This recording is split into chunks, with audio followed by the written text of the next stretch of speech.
நம்ம சேனல்ல பயோகிராஃபி எல்லாம் பாக்குறோம். அந்த வகையில இன்னைக்கு யாரோட பயோகிராஃபின்னு எல்லாரும் தான் போய் கெஸ் பண்ணிருப்பீங்க. ஆமாங்க, கெல்லி அம்மா அப்படின்னு சொன்னா கண்டிப்பா எல்லாருக்கும் தெரியும். அந்த வகையில ஜானகி அவர்களை பத்தி தான் இந்த வீடியோல நம்ம பார்க்க போறோம்.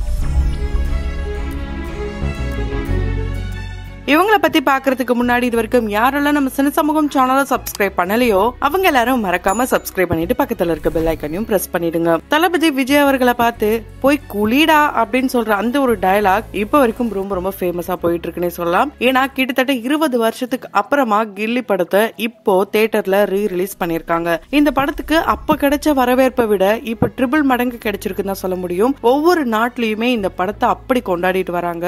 எதுவும் இப்பதான் ஃபர்ஸ்ட் டைமா நம்ம தியேட்டர்ல பாக்குற மாதிரியான ஒரு ரியாக்ஷன் தான் கிடைச்சிட்டு இருக்கு. அந்த தியேட்டர் ஓனர்களே ஆஹா ஓஹோன்னு பாராடிட்டு இருக்காங்க இந்த படத்தை பத்தி. இதுல நடிச்ச ஒவ்வொருத்தரையும் பத்தி சொல்லணும் அப்படின்னா அதுக்கு இந்த ஒரு வீடியோ போதாதுன்னு தான் சொல்ல முடியும். அந்த அளவுக்கு எல்லாருமே சூப்பராவே நடிச்சிருப்பாங்க. குறிப்பா இந்த படத்துல அம்மா ரோல் பண்ணவங்களை கண்டிப்பா யாராலுமே மறக்க முடியாது. அந்த அளவுக்கு ரொம்ப ரொம்ப இன்னசென்ட்டா பண்ணிருப்பாங்க. அம்மா ரோல் அப்படின்னு எடுத்துக்கிட்டாலே கண்டிப்பா சரண்யா பொன்வண்ணன் அவர்கள் தான் நம்ம எல்லாருக்குமே ஞாபகத்துக்கு வருவாங்க. ஏன்னா அந்த அளவுக்கு இப்ப இருக்க காலகட்டம் வரை எல்லா ஆக்டர்ஸ்க்கும் அம்மாவா நடிச்சிட்டு வராங்க. ஆனா ஆரம்ப காலகட்டத்தில இருந்தே குறிப்பா இவங்க சின்ன வயசா இருக்கும் போதுல இருந்தே பெரிய வயசுல இருக்கிறவங்களுக்கு அம்மா கேரக்டர் பண்ணிருக்காங்க. ஏன் இந்த கில்லி படத்திலயும் தளபதி விஜய் அவர்களுக்கும் இவங்களுக்கும் ஒரே வயசுதான் இருந்தாலும் இவங்க அம்மா கேரக்டர் பண்றதுக்கு ஒத்துக்கிட்டாங்க. உலக அழகி ஐஸ்வர்யா ராய் அவர்களுக்கு இவங்களை விட 2 வயசு அவங்க பெரியவங்களா இருந்திருந்தா கூட ஓகே நான் அம்மாவா நடிக்கிறேன்ட்டு இவங்க ஒத்துக்கிட்ட அந்த படத்தை சூப்பர் டூப்பர் ஹிட்டா நடிச்சு முடிச்சிருப்பாங்க. அது எந்த படம்ட்டு கண்டிப்பா எல்லாரும் கெஸ் பண்ணிருப்பீங்க. அதை கமெண்ட் பாக்ஸ்ல கமெண்ட் பண்ணுங்க.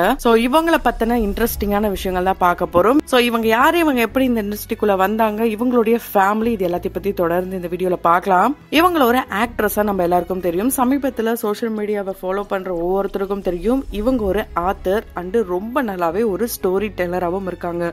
நல்லா பாடுவாங்க, நல்லாவும் பேசுவாங்க, பார்க்க இன்னசென்ட்டாவும் இருப்பாங்க. அதே நேரம் இவங்க ரியல் லைஃப்லயும் ரொம்ப ரொம்ப இன்னசென்ட். இப்ப இவங்களுக்கு 49 வயசு ஆகுது. செப்டம்பர் 23, 1974 பெங்களூர்ல பிறந்திருக்காங்க. அதுக்கப்புறம் படிக்கிறதுக்காகவே டெல்லி, கொல்கத்தா அப்படின்ட்டு அவங்களுடைய ஃபேமிலியோட ஷிஃப்ட் ஆயிட்டே இருந்திருக்காங்க.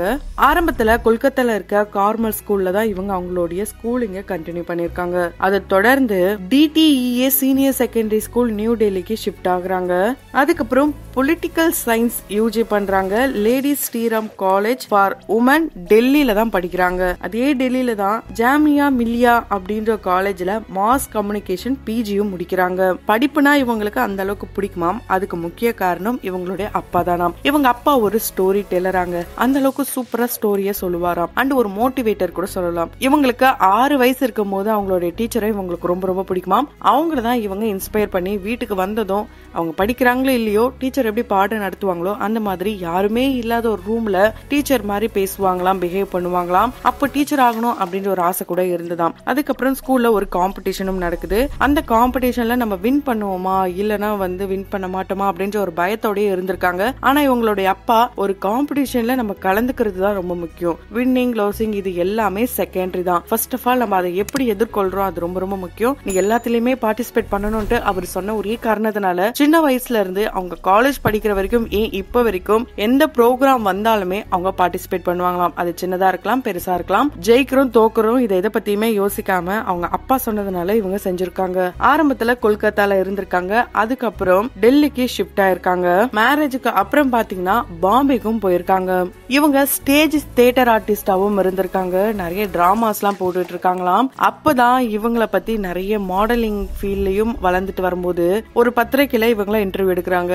அந்த இன்டர்வியூ பார்த்துட்டு தான் இவங்களுக்கு பட வாய்ப்பே வந்திருக்கு. ஃபர்ஸ்ட் இவங்க நடிச்ச படம் எதுன்னு கேட்டீங்கன்னா மின்சார கனவு. இவங்களுக்கு ராஜீவ் மேனன் அவர்களை ரொம்ப நல்லாவே தெரியுமா.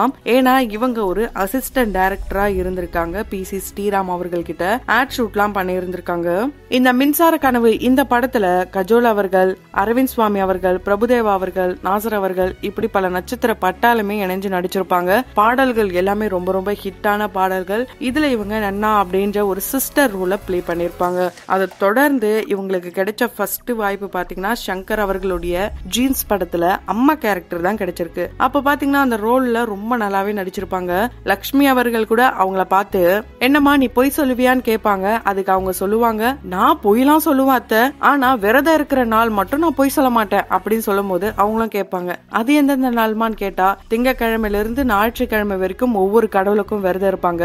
புதன்கிழமை விட்டுட்டியம்மா அப்படின்னு லட்சுமி அம்மா சொன்னா, அட ஆமாத்த அதுலயும் கிருத்திகை பௌர்ணமி அமாவாசை இருந்ததுன்னா அப்பயும் நான் பொய் சொல்ல மாட்டேன் அப்படிலாம் அவங்க சொல்லிட்டே இருக்கும் போது அதுக்கு லட்சுமி அம்மா என்ன சொல்லுவாங்கன்னா, இவ்வளவு விரதம் இருக்கலமா நான் சொல்ற ஒரு விரதத்தையும் கூடவே சேர்ந்து இரு அப்படின்லாம் சொல்லுவாங்க. என்ன அத்தன் அப்படின்னு இவங்க கேட்கும் போது மௌன விரதம் அவங்க சொல்லும் போது இவங்க என்ன அத்த அப்படின்ட்டு ரொம்பவே இன்னசென்ட்டாவே பேசியிருப்பாங்க. இந்த படத்துல மட்டும் இவங்க ஆக்டிங் சூப்பர் இல்லைங்க. அதை தொடர்ந்து ஜோடி படத்துல இவங்க ஒரு கெஸ்ட் ரோல் பண்ணிருப்பாங்க. குஷி படத்துல ஜோதிகா அவர்களுடைய அம்மா கேரக்டர் பண்ணிருப்பாங்க. இந்த படம் தமிழ்ல மட்டும் வெளியாகாம தெலுங்குலயும் வெளியாச்சு. அதுலயும் ஹீரோயினோட அம்மா கேரக்டர் பண்ணிருப்பாங்க. மின்னலே படம் பண்ணிருப்பாங்க. பூவெல்லாம் உன்வாசம் இந்த படத்துல அஜித் அவர்களுடைய அம்மா கேரக்டர் பண்ணிருப்பாங்க. ரன் படத்துல மாதவன் அவர்களுடைய அம்மா கேரக்டர் பண்ணிருப்பாங்க. பாய்ஸ் படத்துல சித்தார்த்தோடைய அம்மா கேரக்டர் பண்ணிருப்பாங்க. ரேணுகா அப்படின்ற ரோல் தான் எடுத்து நடிச்சிருப்பாங்க. இந்த படத்துல இவங்களுடைய ஒவ்வொரு சாரி கலெக்ஷனும் பாத்தீங்கன்னா ரொம்பவே நீட்டா இருக்கும். குறிப்பா இந்த படத்தை பொறுத்த வரைக்கும் டைரக்டர் அவர்கள் இந்த ஃபேப்ரிக்ல தான் இவங்க வந்து சாரி கட்டணும் அப்படின்னு அவர் சொன்னதுனால தேடி கண்டுபிடிச்சு அந்த ஃபேப்ரிக் எல்லாம் எடுத்து இவங்களுக்கு அந்த த்ரூ அவுட் த மூவி கொடுத்திருப்பாங்களாம். சிங்கம் 1, 2, 3 இருக்கட்டும், பூஜை இப்படி கண்டினியூஸா ஹிட்டான படங்கள். இதுல சிங்கம் அனுஷ்காவுடைய அம்மா கேரக்டர் பண்ணிருப்பாங்க. அனுஷ்கா காவியா கேரக்டர் பண்ணிருப்பாங்க.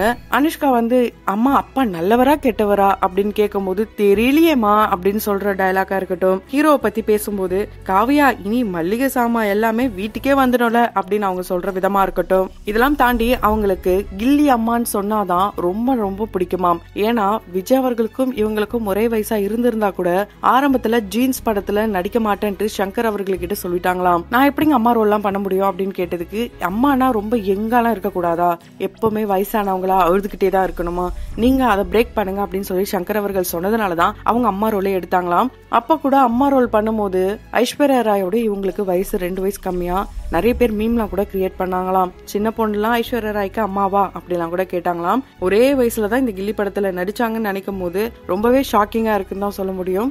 ஏன்னா அது இப்போ ரீ ரிலீஸ் பண்றதுனாலதான் அந்த ஒரு ஷாக்கிங்கான விஷயமே இப்ப வெளியா இருக்குன்னு சொல்லலாம். கில்லி படத்தை பொறுத்த வரைக்கும் த்ரூ அவுட் த மூவி ஒரு நல்ல இன்னசென்ட்டான அம்மாவா நடிச்சிருப்பாங்க. இன்னைக்கு தைப்பூசம் இல்லையேன்னு சொல்ற டயலாக்கா இருக்கட்டும், பூரி சீனா இருக்கட்டும், இது போல ஒவ்வொரு டயலாக்கும் சரி ஒவ்வொரு சீனும் விஜய் அவர்களுக்கும் இவங்களுக்கும் உள்ள அந்த காம்பினேஷன் ரொம்ப நல்லாவே இருக்குங்க. சூப்பரா ஒர்க் அவுட் ஆயிருக்குன்னே சொல்லலாம். அதுவும் இப்போ தியேட்டர்ல பாக்கும்போது அட வேற லெவல்ல இருக்கியா படம் அப்படின்னு தான் பல பேரும் கமெண்ட் பண்ணிட்டு வராங்க. ரியல் லைஃப்ல இன்னசென்ட்டான அம்மாவா தெரியும், ரியல் லைஃப்லயும் இவங்க இன்னசென்ட்டான அம்மா தான். அதுக்கு காரணம் இவங்களுடைய அம்மா ரொம்ப தங்கமானவங்களாங்க. ரொம்ப கோவப்பட மாட்டாங்களாம், அடிக்க மாட்டாங்களாம், திட்ட மாட்டாங்களாம். இவங்களுடைய லைஃப்ல ஒரு ஏஞ்சல்னா அது இவங்களுடைய அம்மா தானாம். இவங்களுடைய அம்மா மலேசியால வளர்ந்தாங்களாம். 12 வருஷத்துக்கு முன்னாடிதான் அவங்களுடைய அம்மா காலமா இருக்காங்க. அந்த வலி தீராத வழியா தான் இப்ப வரைக்கும் அவங்களோட லைஃப்ல கேரி பண்றாங்களாம். ஏன் இவ்வளவு சீக்கிரமா இறந்துட்டு அவங்க அம்மாவுடைய போட்டோ பார்க்கும் போதெல்லாம் கேள்வி வந்துகிட்டே இருக்குமா. இவங்களுடைய அப்பா தான் ஒரு நல்ல ஸ்டோரி டெல்லர். அண்ட் அப்பா அம்மா 2 பேரும் ரொம்ப நல்லாவே என்ன கைட் பண்ணிருக்காங்க. அந்த கைடன்ஸை நான் என்னுடைய பொண்ணுக்கு கொடுப்பேன்ட்டு இவங்களுக்கு ஒரே ஒரு மகள் தான். அவங்களுடைய நேம் தவணி. அவங்களுக்கு செல்லமா பென்னி அப்படின்ட்டு அவங்களுடைய ஹஸ்பண்ட் தான் இந்த பேர் வச்சாராம். இவங்களுடைய கணவர் நேம் சபேஷ் சுப்பிரமணியன். இவங்களுக்கு பாம்பே ஜெயஸ்ரீ அவர்கள் சிஸ்டர் இன் லா வேணுமாங்க. அவங்க கிட்ட இருந்து கூட இவங்க சிங்கிங் கத்துக்கிட்டாங்கன்னு கூட சொல்லலாம். இவங்களுக்கு பாம்பே ஜெயஸ்ரீ அவர்கள் சிஸ்டர் இன் லா வேணுமா. அவங்க இசைய அடிச்சுக்கவே முடியாதுன்ட்டு இவங்க நிறைய இடங்கள்ல பேசியிருக்காங்க.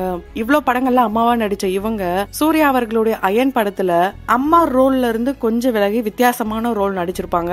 அதை பார்த்துட்டு நிறைய சர்ச்சையிலும் சிக்கினாங்க, நிறைய தவறான கமெண்ட்ஸும் வந்தது. இருந்தாலும் நடிப்புன்னு வந்துட்டா எல்லாமே நடிக்கணும். அம்மாவா நடிக்க மாட்டேன், அக்காவா நடிக்க மாட்டேன், ஹீரோயினா மட்டும் தான் நடிப்பேன் அப்படிலாம் நான் சொல்ல மாட்டேனும் இவங்க அதுக்கு தெளிவான விளக்கத்தை கொடுத்திருக்காங்க. அந்த வகையில இவங்க நடிச்ச படத்துல உங்களுக்கு எந்த படம் ரொம்ப பிடிக்கும்ன்றத கமெண்ட் பாக்ஸ்ல கமெண்ட் பண்ணுங்க. தொடர்ந்து வீடியோஸ்லாம் பார்த்து என்ஜாய் பண்ணணும்னு நினைச்சீங்கன்னா உடனே நம்ம சினி சமூகம் சேனலை சப்ஸ்கிரைப் பண்ணிட்டு பக்கத்துல இருக்க பெல் ஐக்கனையும் பிரஸ் பண்ணிடுங்க.